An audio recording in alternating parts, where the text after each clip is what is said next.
This is the Canadian Taxpayers Podcast. We're dedicated to lower taxes, less waste, more accountable government. My friend and colleague, Franco Terrazzano. Franco, you're holding down the fort there in Ottawa as our federal director.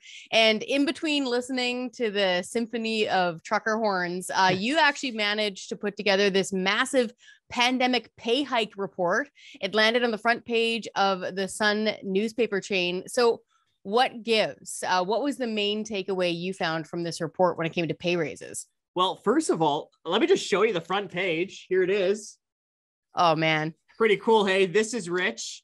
That was Brian Lilly's story covering our report. So first, pretty cool to see CTF work on the front page of the Sun newspaper. And the whole report was kind of boils down to this. We have seen a tale of two downturns during the pandemic. One has been full of private sector pain. So many people lost their job, maybe lost their business, took a pay cut. But then on the other hand, you have politicians and bureaucrats that have actually financially gained during the pandemic. And here's what I'm talking about. Through access to information requests, we found that more than 528,000 federal and provincial government employees received at least one pay raise during the pandemic.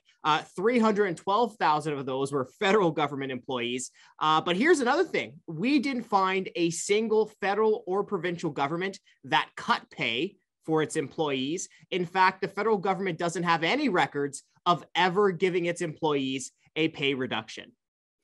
That's huge. Like you, I can say probably like you, my phone number is pretty publicly available, right? And so I've lost count of how many people in the last 2 years have called here. They think I'm a government person and can help. And they'll tell me things like what happened to their gym, what happened to their hair salon, that they're a tradesperson that hasn't been able to get any work. Like, people are really at the end of their ropes. They've seen either their businesses go down completely, or they've had their pay drastically cut back, at least for a year during this 2-year-long pandemic. And it really speaks volumes. We're not all in this together, are we?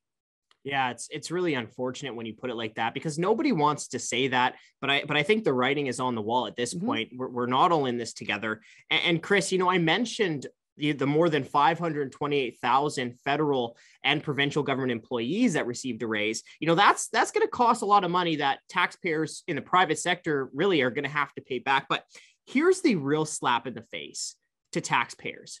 Our politicians, our supposed representatives in Ottawa on Parliament Hill, our members of parliament have taken 2 pay raises during the pandemic while millions of their constituents suffered with the COVID restrictions, with the job losses and things of that nature. Now, these MP pay raises range from $6,900 for your backbencher all the way up to an extra $13,800 for Prime Minister Justin Trudeau.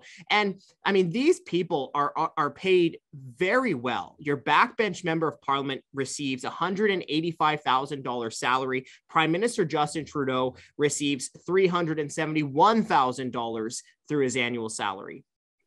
It's a really important point. And I'll add on to that, actually, just myself. I noticed that it was political parties, all of them other than the Bloc Québécois, dipped into the emergency wage benefit on top of that to pay for their laptop set at their headquarters. So again, that's not staffers on the Hill. Those are spin doctors and people who work for the parties working at their party headquarters. They were taking some of those wage subsidies too. And I will point out that the lady that I used to know here as the waitress at our local restaurant, who's now stocking shelves overnight at the dollar store, trying to desperately pay her rent, that's what that money was initially for. That was not intended to help pay for staffers of political parties. And this taxpayers' money sure as heck should not have gone to politicians who were taking pay hikes during the pandemic. Now, how do we stack up politician-wise compared to other leaders around the world? Not good. Not good. We've already seen Canadian politicians federally take 2 pay raises. They're set to gobble up their 3rd pandemic pay raise on April 1, right? So not good. Meanwhile, we have found at least 30 jurisdictions where sometime during the pandemic, their politicians took a pay cut. I mean, there's probably more. We found at least 30. What we should have seen in Canada is what happened in New Zealand. Almost immediately when COVID-19 touched down, you saw New Zealand's Prime Minister Jacinda Ardern. She stood up and she said, you know what? I'm going to take a 20% pay cut. So are our ministers, and so are the top bureaucrats in the New Zealand government as well. They took a 20% pay cut to show solidarity with the struggling taxpayers who are paying their checks. And also, Chris, I have to say too, I mean, this shouldn't be rocket science for our members of parliament to stop these pay raises. We have seen it done before. Back in 2010 to 2013, under the Harper government, they stopped these pay raises in response to the tough times of the 08-09 recession. Oh, for sure. One of the things that really gets me the most angry is when they'll throw up their hands and say, oh, well, it was automatic. It was in the legislation. What are we to do? Dude, you're literally sitting in the legislature. Yeah. You are a lawmaker.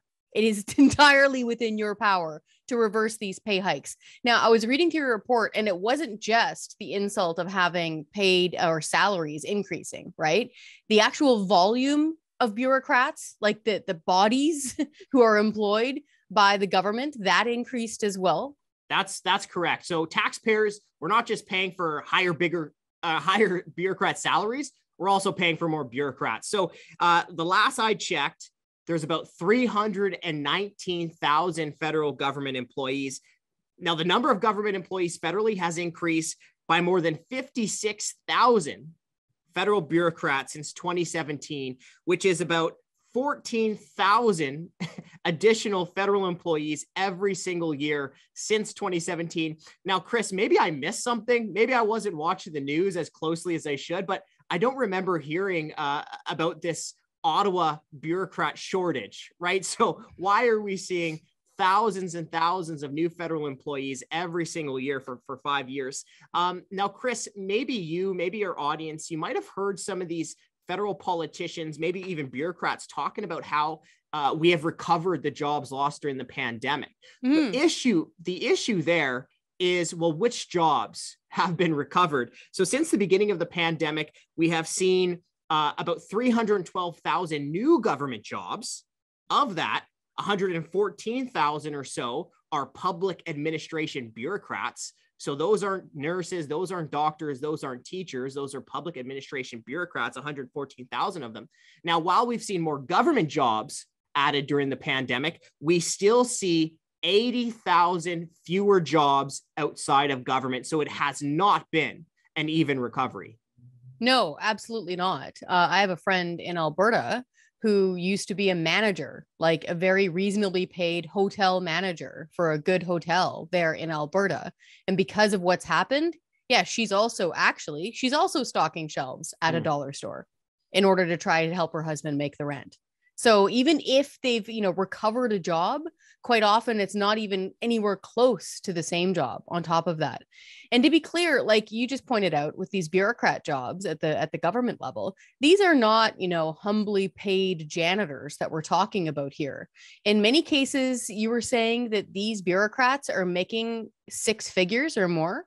That's correct. So not only are we talking about these bigger costs, but we also have to recognize that there's just a lack of transparency on Parliament Hill. Unlike the vast majority of provincial governments, the federal government doesn't have a sunshine list. So there isn't a list that discloses their top earning employees. So we had to file access to information requests to get all of this information. We asked for the number of federal employees that receive an annual salary that's more than 100,000.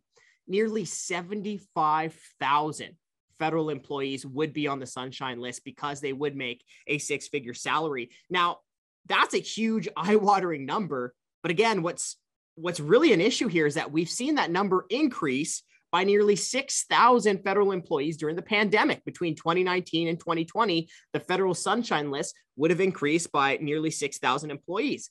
Now that sunshine list would have increased by over 31,000 federal employees since 2015. So not only are we paying for bigger bureaucrat salaries, not only are we paying for more bureaucrats, but we're also paying for more bureaucrats with bigger salaries.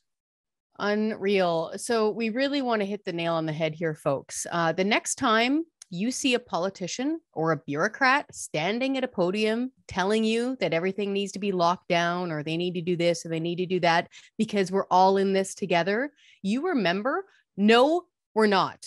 We are not all in this together. You can go to our website, taxpayer.com, take a look at the pandemic pay hike and take a read and figure out just exactly how different we really are when it comes to us in the private sector, taking it in the teeth during this pandemic, and those who work for the government. Franco, thanks for this.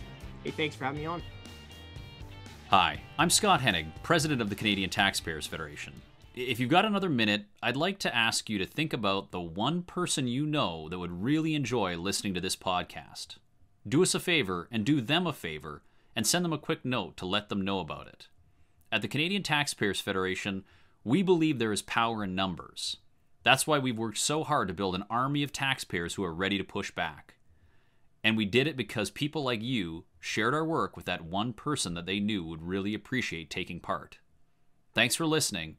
And thanks for doing your part to make Canada a better place.